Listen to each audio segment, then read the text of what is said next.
우리 오늘은 예레미야 17장 우리 5절부터 17절 말씀을 통해서 뿌리를 두는 인생이라는 제목을 가지고 하나님 말씀 증거하도록 하겠습니다. 미국 서부 네바다 사막을 가보게 되면은 성장 습관이 전혀 다른 두 종류의 나무가 있다 합니다. 이제 사진을 볼 텐데 첫 번째 사진, 이 사진에 보여지는 그 가시덤불, 이 건초더미는 텀블위즈라 합니다. 텀블위즈. 이 텀블위즈라는 이 건초더미는 이리저리 굴러다니다가 축축한 곳, 습기가 있는 곳을 만나게 되면 거기다가 뿌리를 뿌리게 됩니다. 뿌리를 내리고 그곳에서 조금 이렇게 지내게 됩니다. 여러분들 가끔 미국 서부 영화를 보게 되면 이렇게 황량한 바람과 함께 이리저리 굴러다니는 그런 건초더미 보시겠죠. 근데 이게 죽은 게 아니라 생명이 있습니다. 생명은 있지만 바람에 따라 가지고 이리저리 굴러다니다가 습기를 만나면 거기다가 뿌리를 둡니다. 그러니까 그것을 텀블위즈 그렇게 이야기합니다. 우리말로는 굴러다니는 풀이기 때문에 회전초 뭐 그렇게 말합니다. 이런 특성 때문에 미국에서 어떤 사람을 향해서 텀블위즈와 같은 인생이라 그렇게 말하는 것은 한 곳에 뿌리 내려 정착하지 못하는 인생들을 향해서 텀블위즈 그런 인생이라 그렇게 말합니다. 또 한 종류의 나무가 있습니다. 조슈아 트리라는 그런 나무가 있습니다. 똑같이 사막에 삽니다. 근데 이 조슈아 트리는 한 곳에 정착해서 뿌리를 내립니다. 근데 그 뿌리가 무려 11m까지 이어진다 합니다. 근데 이 나무는 이 뿌리를 내릴 때 1년에 뿌리가 얼만큼 자라나는가 4cm 정도 자라난다 합니다. 굉장히 조금 자라나죠. 하지만 그 한 자리에서 수백 년을 살고 때로는 수천 년 그렇게 살기도 합니다. 이 조슈아 트리를 사람들이 그 영어식 표현으로 말 그대로 여호수아 그 뜻을 담고 있죠. 그 여호수아가 하나님께 기도하는 모양이라 그렇게 생각해서 조슈아 트리 그렇게 이렇게 불러주곤 합니다. 여러분들 사람들이 살아갈 때 어떤 사람은 조슈아 트리처럼 깊이 있게 뿌리를 내리는 사람이 있고 또 어떤 사람은 텀블위즈와 같이 이리저리 뿌리 내리지 못하고 방랑하는 사람들이 있습니다. 여러분들 믿음의 성도들은 한 자리에 뿌리 내려야 됩니다. 근데 어디에 뿌리를 내리느냐가 굉장히 중요하죠. 오늘 우리가 함께 보았던 이 예레미야 17장 이 말씀에서는 이렇게 이야기합니다. 여러분들 성경 있으시죠? 우리 5절 말씀 함께 보겠습니다. 예레미야 17장 5절 말씀, 여러분들 성경 말씀 우리 다 함께 봅니다. 여호와께서 이와 같이 말씀하시니라. 무릇 사람을 믿으며 육신으로 그의 힘을 삼고 마음이 여호와에게서 떠난 그 사람은 저주를 받을 것이라. 아멘. 여러분들 여기에 보니까 뭐라고 이야기합니까? 무릇 사람을 믿으며 육신으로 그의 힘을 삼고, 그러니까 어떤 한 사람은 있는데 이 사람은 어디에다 뿌리를 내립니까? 사람에게 뿌리를 내리는 사람, 세상에 뿌리를 내리는 사람. 근데 이런 사람은 어떤 인생의 열매, 어떤 인생의 결과를 가져오는가 6절에 말합니다. 여러분들 성경 6절 말씀, 6절 다 함께 보겠습니다. 그는 사막의 떨기나무 같아서 좋은 일이 오는 것을 보지 못하고 광야 간조한 곳, 건건한 땅, 사람이 살지 않는 땅에 살리라. 아멘. 사람에게 뿌리를 내리는 사람은 어떤 모습과 같다? 사막의 떨기나무와 같다. 그렇게 말합니다. 사막의 떨기나무라는 것은 작고 초라한 나무입니다. 근데 이 떨기나무가 어디에다 뿌리를 내립니까? 여기에 보니까 6절에 보니까 이 떨기나무가 간조한 곳. 이 간조하다라는 것은 말 그대로 습기가 없는 곳입니다. 그리고 건건한 땅. 이 건건한 땅이라는 것은 그 땅에 염분이 있음을 뜻하고 있습니다. 그러니까 이 떨기나무는 습기가 없는 곳에 뿌리를 내리고 염분이 있는 그 땅에 뿌리를 내리기 때문에 곧 사람에게 뿌리를 내리는 사람처럼 열매가 없고 꽃을 피우지 못하더라는 것입니다. 여러분들 인생을 살아갈 때 하나님께 뿌리 내리지 않고 사람에게 뿌리 내리는 사람이 있습니다. 세상에 뿌리를 내리는 사람이 있습니다. 권력에 뿌리를 내리는 사람들이 있습니다. 그런 사람들은 절대로 열매 맺지 못한다라는 것입니다. 근데 반대로 또 다른 종류의 사람들이 있습니다.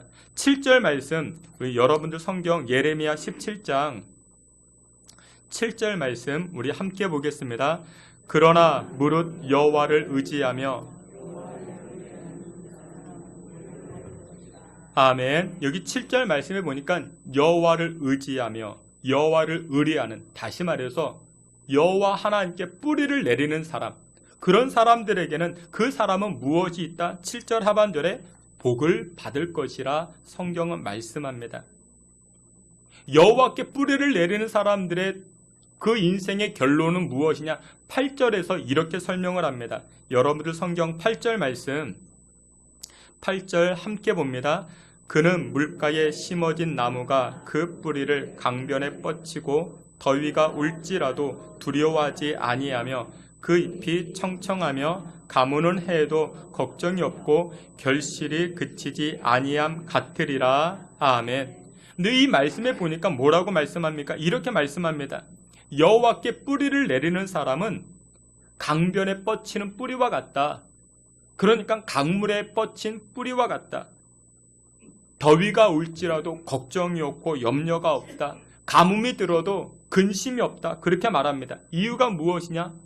여호와께 뿌리를 내리고 있기 때문에 여호와께서 우리의 삶의 문제를 해결하시기에 걱정과 염려가 없다.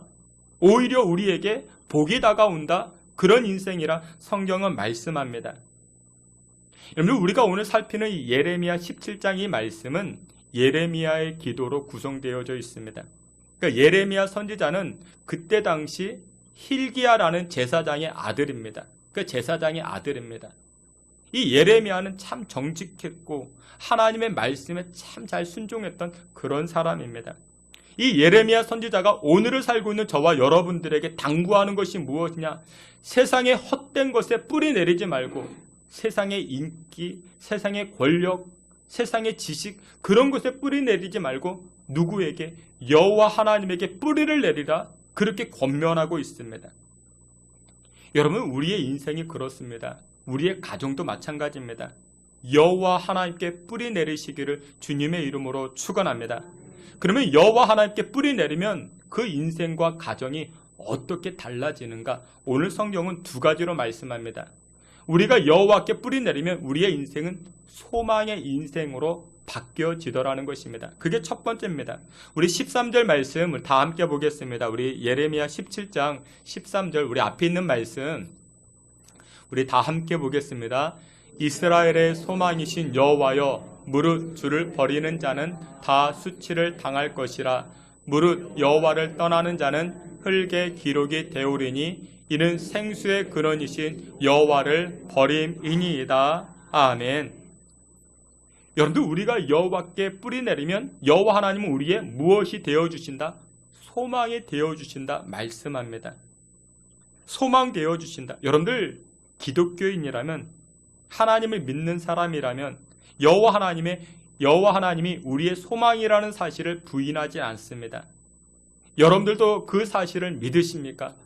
여호와 하나님이 여러분들의 소망이심을 믿으십니까? 근데 여러분들 13절 말씀을 보게 되면 이렇게 말합니다. 이스라엘의 소망이신 여호와여, 무릇 주를 버리는 자, 주를 버리는 자도 있다라는 것입니다. 소망 대신 여호와를 버리는 사람도 있다라는 것입니다. 그런 사람들은 무엇을 당한다? 수치를 당한다. 그렇게 말씀합니다. 여호와 하나님께 뿌리 내리지 않고 세상에 뿌리를 내리는 사람은 수치를 당하고 또 더 나아가서 그의 이름이 어디에 기록되어진다? 흙에 기록되어진다. 그렇게 말씀합니다. 여러분, 하나님께 소망을 두는 사람들은, 여러분들의 이름이, 하나님께 소망 두는 사람은 우리의 이름이 생명책에 기록되어지는 줄 믿으시길 바랍니다. 여러분들의 이름이 생명책에 기록되어져야 됩니다. 그게 축복입니다. 근데 여호와 하나님께 뿌리 두지 아니하면 그의 이름이 어디에 기록되어진다? 흙에 기록되어진다 말합니다. 여러분들, 흙은요, 사람들이 짓밟고 다닙니다. 그 흙을 딱딱하게 굳어지게 됩니다. 오물이 쏟아지고요, 갈아 뒤엎어지고요. 여러분들, 쓰레기를 어디다 버립니까? 바닥에 버립니다. 흙바닥에 버립니다. 우리의 이름이 여러분들 흙에 기록되어지는 것은, 그것은 수치라는 것입니다. 주께서 사랑하시는 성도 여러분들, 여러분들의 이름이 하늘나라 생명책에 기록되어지시기를 주의 이름으로 축원합니다. 누구에게? 여호와께 뿌리 두는 사람들에게 이런 복이 나타나게 됩니다.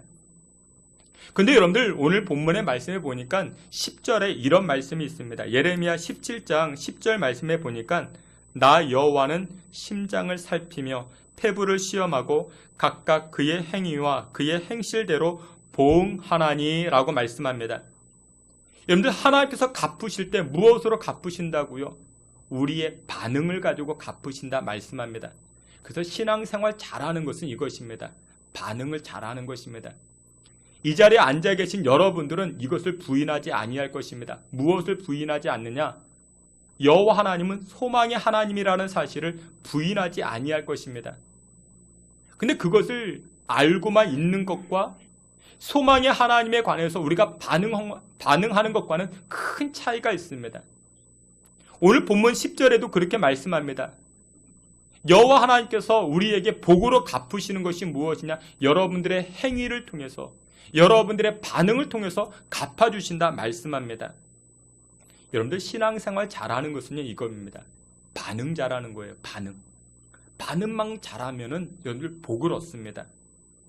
여러분들 야고보 사도가 이 반응을 굉장히 강조합니다. 야고보서 말씀을 보게 되면 이런 말씀이 있습니다. 너희들이 고난 당했느냐?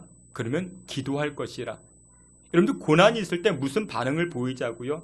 기도의 반응을 보이면 이 고난이 물러갑니다. 기쁜 일이 생겼느냐? 감사할 것이요. 이 감사의 반응을 보이라는 것이죠. 여러분들 그거 아십니까? 여러분들 감사는 그냥 감사로 머무르지 않습니다. 감사의 반응을 보이게 되면 더 좋은 것이 따라옵니다. 더 복된 것이 따라오게 됩니다. 그래서 여러분들 저 사람이 신앙생활을 잘하고 있다 못하고 있다 무엇을 보면 알 수 있는가? 어떤 반응을 보이느냐? 그걸 보면 알 수가 있습니다. 여러분 누가 천국 갈까요? 누가 천국 갈까요? 여러분들은 천국 가십니까? 그 무엇 때문에 가십니까? 죄 안 지으면 천국 갈까요? 아니죠. 여러분들 죄 안 지은 사람은 아무도 없습니다. 우리는 다 죄 지었어요. 근데 누가 천국 가는가? 죄를 안 지은 사람이 천국 가는 게 아니라 반응이 좋은 사람이 천국 갑니다. 무슨 뜻이냐? 하나님께서는 저와 여러분들에게 거저 주신 은혜가 있습니다. 예수님께서 십자가에서 우리 죄를 담당하게 하셨고 속량하신 은혜를 우리로 하여금 무엇하기만 하면? 믿기만 하면은, 그러니까 반응만 하면 됩니다. 그러면 구원을 얻는 것입니다. 천국을 얻는 것입니다. 속량하신 그 은혜 앞에 우리가 감사로 반응하면 됩니다. 할렐루야, 아멘, 믿습니다. 반응하면 됩니다. 그러면 여러분들 천국을 우리가 얻는 것입니다. 예수님께서 십자가 지실 때, 여러분들 성경 보면 예수님께서 십자가 지실 때 양옆에 강도들도 함께 십자가를 지죠. 오른편 강도가 있고 왼편 강도가 있었습니다. 여러분들 똑같이 죄인입니다. 죄를 지었습니다. 그런데 한 사람은 낙원에 이르고 한 사람은 지옥의 나락으로 떨어지게 됩니다. 이유가 무엇일까요? 똑같은 죄인인데 반응의 차이가 있었던 것이죠. 오른편 강도가 예수님을 향해서 이런 반응을 보입니다. 예수여, 예수여, 당신이 당신의 나라에 임할 때에 나를 좀 데려가 달라고, 나를 좀 데려가 달라고, 이런 반응을 보이자 예수님도 깜짝 놀랍니다. 그래, 그럼 같이 가자. 근데 왼편에 있는 강도는 어떤 반응을 보입니까? 야, 무슨 소리냐? 죄 지어서 우리는 지옥에 간다. 너나 나나 우리는 지옥에 간다. 그런 반응을 보이자 그는 지옥의 나락으로 떨어지는 것입니다. 여러분들 그래서 신앙생활은 어떤 반응을 보이느냐가 굉장히 중요합니다. 여러분들 집안에서도요, 대접받으려면 반응을 잘 보이셔야 됩니다. 특별히 남성들은 아내에게 반응을 잘 보여야 됩니다. 무조건 밥 먹으면 맛있다고 그 반응을 잘 보면 더 맛있는 반찬이 나오고, 아내들도 마찬가지입니다. 우리 신랑이 최고라고 그렇게만 반응 보이면 또 신랑은 그게 진짜인 줄 알고 또 더 잘해줍니다. 그러니까 어떤 반응을 보이느냐에 따라 가지고 달라지는 것이죠. 민수기 27장을 보면요, 슬로보앗이라는 사람이 등장합니다. 슬로보앗, 여러분들 잘 못 들어봤을 거예요. 근데 이 슬로보앗도 참 중요하지만 그의 딸들도 중요합니다. 어떤 내용이냐면 민수기 27장에 슬로보앗은 므낫세 지파 사람인데 아들들이 없이 딸만 5을 낳습니다. 딸을. 근데 여러분들 이 슬로보앗이 광야에서 죽습니다. 근데 그 이후의 내용이 참 중요한데, 그때 당시 유산은 누구에게만 상속되어지는가? 아들에게만 상속되어집니다. 근데 이 슬로보아스의 딸들은 그 가정에 아들 없이 딸만 다섯을 낳았습니다. 부친의 유산을 상속받지 못하게 되는 것이죠. 그럼 여러분들 보통 여성이라면 그때가요 4,000년 전입니다. 4,000년 전. 전통을 따라가지고 시대적 흐름을 따라가지고 여성은 유산을 받지 못하잖아요. 근데 이 슬로보아스의 딸들은요 아버지의 분깃, 그 유산을 당당하게 요구합니다. 모세를 찾아가서 모세님 우리 아버지의 유산을 우리에게 물려달라고 이어지게 해달라고 그렇게 당당하게 요구합니다. 자신이 아들들도 아닌데 그 분깃을 당당하게 요구합니다. 근데 여러분들 이 슬로보아스의 딸들이 이처럼 모세를 찾아가서 당당하게 요구할 수 있었던 그 이유가 동기가 어디에 있었는가? 바로 그의 아버지. 이 아버지가요 딸들을 대했던 반응 때문에 이런 동기가 나타나기 시작합니다. 왜 그랬는가? 여러분들 슬로보아스는요 지금으로부터 4,000년 전의 가정입니다. 4,000년 전이에요. 지금이야 여러분들 딸 낳으면요 대접받아요. 그렇죠? 근데 우리 어머니 세대, 우리 할머니 세대만 해도 딸 낳으면 몇십 천대를 받습니다. 핍박, 온갖 핍박을 받죠. 근데 여러분들 이 민수기 말씀 이것은 4,000년 전이라고요. 이 슬로보아스는요 아들 없이 딸만 몇이요? 5을 낳았어요.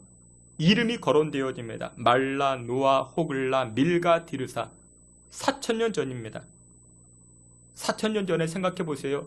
여러분들이 4,000년 전에 아들 없이 딸만 5을 낳았어요. 아버지 마음은 어땠을까요? 절망이겠죠. 그렇죠? 절망 아니겠습니까? 아버지의 절망이 또 가문의 절망까지 이어지죠. 그 절망감이 또 누구에게까지 전달되어집니까? 딸들에게까지도 전달되겠죠. 그래서 우리 역사에도 뭐 그런 일들이 비일비재했잖아요. 아버지의 그 절망감이 딸들에게도 이어집니다. 이름으로 전달되어지죠. 근데 슬로보아스는 전혀 그렇지가 않았습니다. 슬로보아스이 첫째 딸, 둘째 딸, 셋째 딸을 낳고 넷째 딸을 낳았습니다. 네 번째 딸을 낳고 이름을 뭐라고 짓는가? 밀가라고 짓습니다. 밀가. 근데 이 히브리 밀가라는 뜻의 이 뜻이 무엇이냐면 여왕님이라는 뜻을 담고 있습니다. 여왕님. 네 번째 아이를 낳았습니다. 딸을 낳았습니다. 아들을 기대했는데 딸이 나왔어요. 절망할 수도 있었겠죠. 근데 이 이 아버지의 반응은 전혀 그렇지 않았죠. 이름을 뭐라고 지었어요? 끝순이, 말자, 종말이 그렇게 짓지 않고 여왕님이라고 지었어요. 여왕님이라고. 아버지가 봤을 때 이 네 번째 딸도 그렇게 귀했던 것이죠. 그렇게 사랑스러웠던 것이죠. 그러다가 몇 년 지나서 이제 몇 번째 딸을 낳아요? 5째. 아들을 기대했겠죠. 근데 낳아보니까 또 딸이에요. 보통 사람 같으면 또 어땠을까요? 절망하겠죠. 그렇죠? 절망하죠. 이 5번째 딸을 낳고 이름을 뭐라고 짓는가? 디르사라고 짓습니다. 근데 이 디르사라는 이름의 뜻이 무엇이냐? 기쁨이라는 뜻을 담고 있습니다. 기쁨. 섭섭이가 아니에요. 그렇게 짓지 않고 섭섭이라고 짓지 않고 기쁨이라고 지었어요.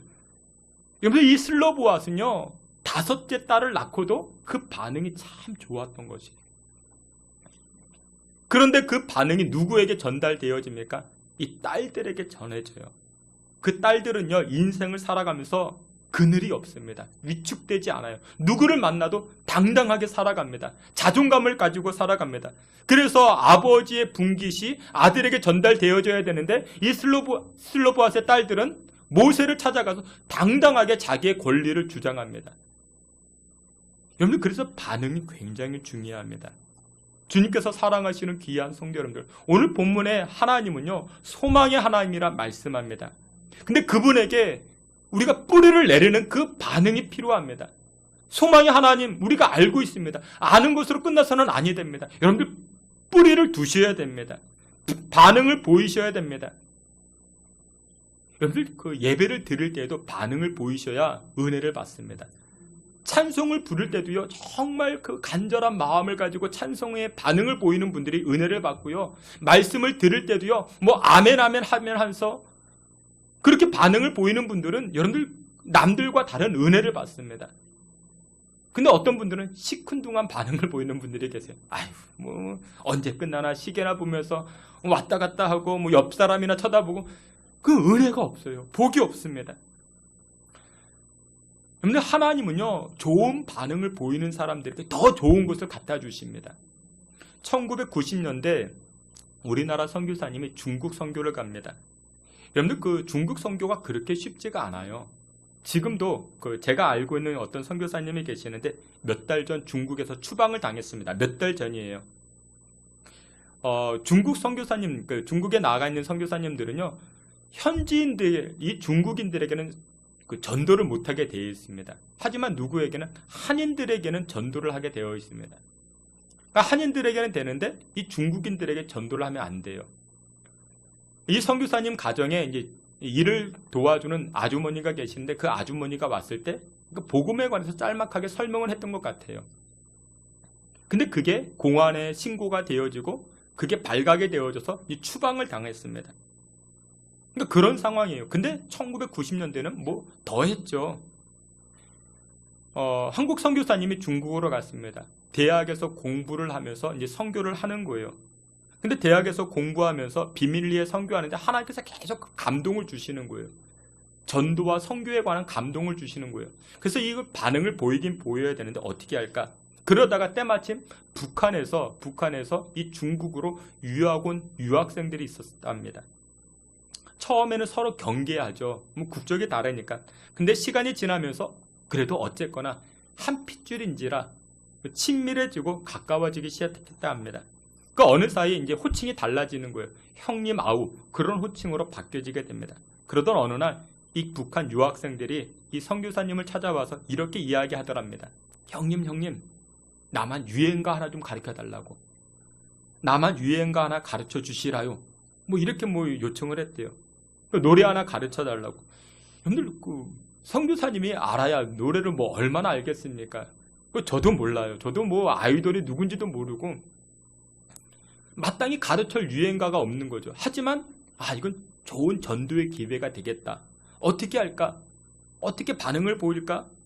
그러다 이 선교사님에게 지혜가 생기는데, 무슨 지혜가 생기는가? 이 유학생들을 다 한 자리에 불러 모아놓고 나만 유행가라고 가사 하나하나를 가르쳐 줍니다. 그 가사가 무엇이냐? 내게 강 같은 평화, 내게 강 같은 평화, 내게 강 같은 평화. 근데 그 노래에는요, 하나님이라는 단어, 예수님의 단어가 전혀 안 나와요. 그렇죠? 그러니까 북한 유학생들이 좋은 노래라고, 재밌다고. 근데 뭐가 문제예요? 그 후렴 부분에 내게 강 같은 평화 하다가 할렐루야, 그게 등장하잖아요. 그래도 이 북한 유학생들이 좀 배운 사람들이라 할렐루야 하면은 종교적 색채가 등장하니까 또 거부당하잖아요. 이 선교사님이 어떻게 할까 고민하다가 지혜가 생기더래요. 그래서 어떻게 했는가? 할렐루야 대신 닐리리아로 바꿔가지고 닐리리아 바꿔가지고 그 노래를 가르쳐주니까 이 북한 유학생들이 좋은 노래라고 또 부르고 근데 시간이 점차 지나면서 성령께서 그들의 마음을 역사해 주셔가지고 마음이 열리고 감화 감동의 역사가 나타났다. 여러분들, 그렇습니다. 하나님께서 우리에게 감동을 주실 때는요, 여러분들 반응하시면 돼요. 그러면 누가 일하셔요? 하나님이 하십니다. 주께서 일하시고 소망 되신 여호와께서 열매 맺게 해 주시는 줄 믿으시길 축원합니다. 소망의 하나님이라만 생각하지 마시고 뿌리를 여호와 하나님 앞에 두어 반응을 보여 열매 맺는 귀한 인생 살아가시는 저와 여러분들이 다 되시기를 주님의 이름으로 축원합니다. 마지막 두 번째로 여호와 하나님께 뿌리 두는 인생이란, 여호와 하나님께 뿌리 두면 여호와 하나님께서 우리를 치료하여 주십니다. 생수의 근원 되신 주께서 우리를 치료하여 주십니다. 우리 13절 말씀 한 번 더 봅니다. 우리 예레미야 17장 13절 우리 다 함께 봅니다. 이스라엘의 소망이신 여호와여, 무릇 주를 버리는 자는 다 수치를 당할 것이라.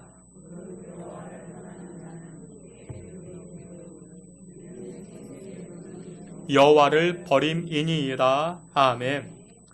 생수의 근원 되신 여호와를 버리는 자들, 그 사람들은 세상에 뿌리를 내린 사람들이죠. 그러나 우리가 소망 되신 여호와께 뿌리 내리면 생수의 근원 되신 여호와께서 우리를 치료하여 주십니다. 여러분들, 물도요, 세 종류의 물이 있습니다. 고인물이 있어요. 첫 번째 고인물, 웅덩이에 고이고 하수구에 고이고. 여러분들, 물이 고이면 어떻게 돼요? 썩습니다. 냄새 납니다. 고인 물에는 물고기도 살 수가 없습니다. 두 번째 물이 있습니다. 흘러가는 물이 있습니다. 시냇물도 흘러가고 강물도 흘러갑니다. 여러분들 졸졸졸이라도 물은 흘러가야 됩니다. 그래야만 썩지가 않습니다. 세 번째 물이 있습니다. 세 번째 물은요, 솟아나는 물이 있습니다. 솟아나는 물. 여러분, 이 솟아나는 물은요, 일컬어서 생수라고 이야기합니다. 프랑스의 에비앙과 같은 그 솟아나는 물이죠. 여러분, 최근에 코카콜라도 이 생수업에 뛰어듭니다. 여러분, 우리 조상들이 먹어왔던 그 음식 80%가 그 장류예요. 그렇죠? 간장, 고추장, 된장, 또 김치, 그런 것에 속해져 있죠. 근데 여러분들, 이런 것들 대부분이 무엇과 연결되어져 있는가? 물맛과 연결되어져 있다 합니다. 그래서 장맛이 좋아지려면 먼저 무슨 맛이 좋아져야 돼요? 물맛이 좋아져야 됩니다. 근데 지금 문제가 무엇이냐? 지하수가 오염되어지고 생수가 오염되어 간다라는 것이죠. 근데 출애굽기 15장 22절을 보게 되면 여호와 하나님께서 이 모세를 통해서 이 썩은 물, 오염된 물을 고치시는 역사가 등장합니다. 출애굽기 15장에 보면은 마라라는 샘이 있는데 그 물이 썩었습니다. 오염됐습니다. 그런데 하나님께서는 이 모세에게 뭐라고 말씀하는가? 나뭇가지를 던지라 말씀합니다. 나뭇가지를 던지니까 그 오염된 물이 고침받습니다. 깨끗하게 치유받습니다. 또 한 번의 사건이 등장을 합니다. 열왕기하 2장 19절을 보게 되면은 앞에 있는 말씀이죠. 열왕기하 2장 19절 우리 다 함께 봅니다. 그 성읍 사람들이 엘리사에게 말하되 우리 주인께서 보시는 바와 같이 이 성읍의 위치는 좋으나 떨어지나이다. 아멘. 엘리사가 살았던 그 지역에 물이 있었습니다. 근데 물이 나빴대요. 물이 나쁘니까 어떻게 돼요? 열매가 익지 못하고 떨어진대요. 근데 무엇은 좋았어요?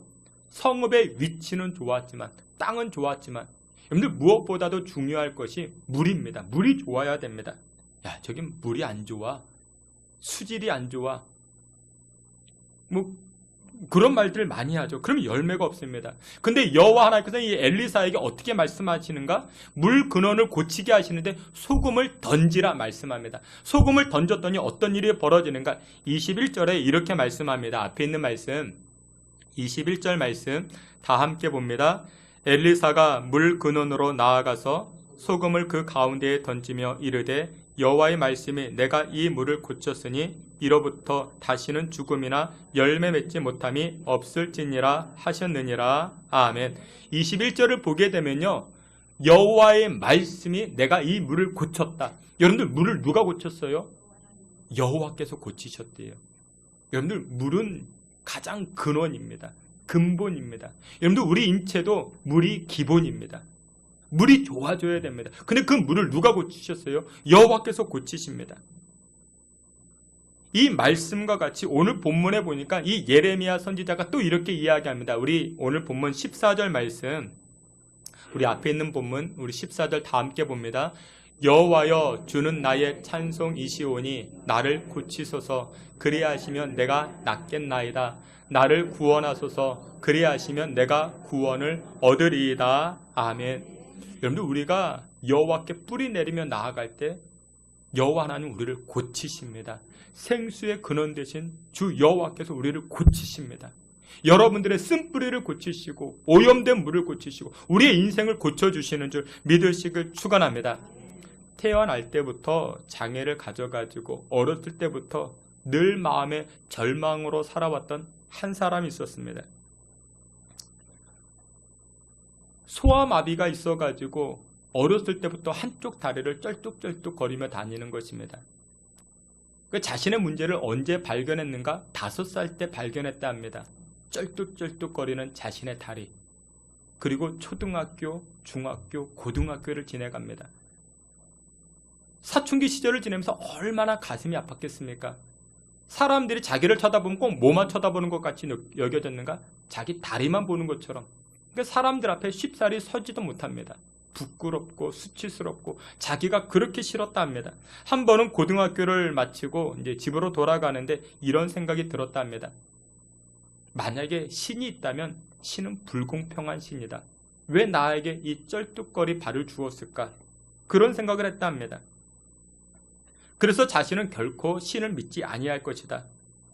그러던 와중에 자신의 어머니가 쩔뚝거리는 자신을 보고 세상 살아가면서 밥이라도 빌어 먹으라고 제단 일을 가르쳐 주는데, 제단 일을 하기에 앞서 가지고 미술 공부를 하면은 조금 더 제단 일을 수월하게 할 수 있을 것이라 미술 학원에 보내주게 됩니다. 그럼에도 불구하고 매일매일 컴플렉스에 시달리죠. 절을 찾아갑니다. 108배를 들여보고 스님을 만나서 상담을 해보는데, 스님이 하는 말, 자기가 이렇게 쩔뚝거리는 다리는 자기 조상의 업보의 결과라, 그렇게 말했다고. 그러니까 너는 그 저주를 받아가지고 다리가 불편한 것이라고, 더 큰 상처를 받아가지고 온 것이죠. 밤새 술을 마시며 이 컴플렉스를 잊어보려고 하려도 뭐 그렇지 않고, 그러다가 폐병에 걸려가지고 또 다니던 회사도 그만두게 되고, 젊은 청년 시절을 그렇게 펑펑 울며 세상을 또 비관합니다. 자살을 하려고 생각을 해봤어도 누가 눈에 밟혔는가? 불쌍한 어머니. 엄마가 눈에 밟혀가지고 뭐 자살도 못하고. 근데 그러던 와중에 자기 친구 하나가 매일 자기를 찾아와서 이렇게 이야기하더랍니다. 이 죄인. 근데 그 친구가 교회 다니는 친구였대요. 우리는 죄인이라고. 근데 교회 가면 이 죄의 문제가 해결되어진다고. 근데 이분이 절에 가서 뭐라고 들었어요? 조상들의 죄 때문에 내가 지금 이런 업보를 가지고 있다고. 죄의 문제가 해결된다고? 그래, 교회 가보자. 그래서 친구 따라 교회를 갑니다. 근데 그때 교회 갔더니 그 말씀이 무엇이냐면, 누가복음 23장에 예수님께서 우리 죄를 위하여 십자가에 담당하셨다. 우리의 죄를 십자가에 다 대속하여 주셨다. 이제 우리는 자유한 사람이라 그 음성이 들려지는 것입니다. 스님 말대로 조상의 죄 때문에 내가 절뚝발이가 되어졌는데, 나의 죄가 이제 다 해결이 되어졌구나. 누구를 믿기만 하면? 예수님 믿기만 하면. 예배를 드리고 밖으로 나오는데 마음이 얼마나 자유해지는지, 마음이 얼마나 평안해지던지, 하늘이 그렇게 아름답게 보이고 들녘의 핀 꽃들이 그렇게 아름다워 보이고, 그 은혜 받은 것이죠. 그리고서는 어떤 마음을 품게 되는가? 그래? 하나님, 나를 이렇게 창조하신 하나님, 분명히 무슨 계획이 있으시겠지, 무슨 뜻이 있으시겠지. 그래서 이분이 마음을 다잡아 먹고 일본으로 유학을 떠납니다. 그곳에서 13년 동안이나 공부하고 한국으로 돌아옵니다. 전주대 교육학과 미술교육학 교수가 됩니다. 그분이 우리가 잘 아는 장 교수님이십니다. 이분은 그곳에서 학생들에게 전도하고 학생들에게 끊임없이 제자 훈련하면서 하나님을 가르쳐 줍니다. 여러분 생각해 보세요. 태어나면서부터 소아마비, 다리를 절뚝거립니다. 남들과 다른 신체를 가지고 있는 것, 얼마나 큰 컴플렉스가 되겠습니까? 근데 그 컴플렉스, 그 마음의 상처를 누가 치료하십니까? 하나님이 치료하십니다. 예수님이 치료하십니다. 사람은 못해요. 생수의 근원 대신 그 여호와께서 치료해 주시는 줄 믿으시길 축원합니다. 말씀의 결론을 맺도록 하겠습니다. 우리가 여호와께 뿌리를 내리면요, 여호와 하나님은 우리의 소망 되어 주십니다. 여호와 하나님은요, 우리의 삶의 근본적인 문제들을 치료해 주십니다. 엄마도 치료할 수 없었고, 의사도 치료할 수 없었고, 목사도 할 수 없었던 것을 여호와 하나님이 하십니다. 주께서 사랑하시는 귀한 성도 여러분들, 이번 한 주간 세상 사람들에게 세상의 권력과 인기에 뿌리 두는 인생이 아니라 오직 소망 되시고 생수의 근원 되신 여호와 하나님께 뿌리 내려 은혜의 인생을 살아가는, 열매 맺는 인생을 살아가실 수 있는 저와 여러분들이 다 되시기를 주님의 이름으로 축원합니다. 아멘. 하나님, 우리를 불쌍히 여기시고 인도하여 주시니 감사합니다. 세상 권력의 인기에 물질에 뿌리 내리는 인생이 아니라 여호와 하나님께 뿌리 내려 열매 맺는 귀한 인생들 다 되게 하여 주시옵소서. 예수님의 이름으로 기도하옵나이다. 아멘.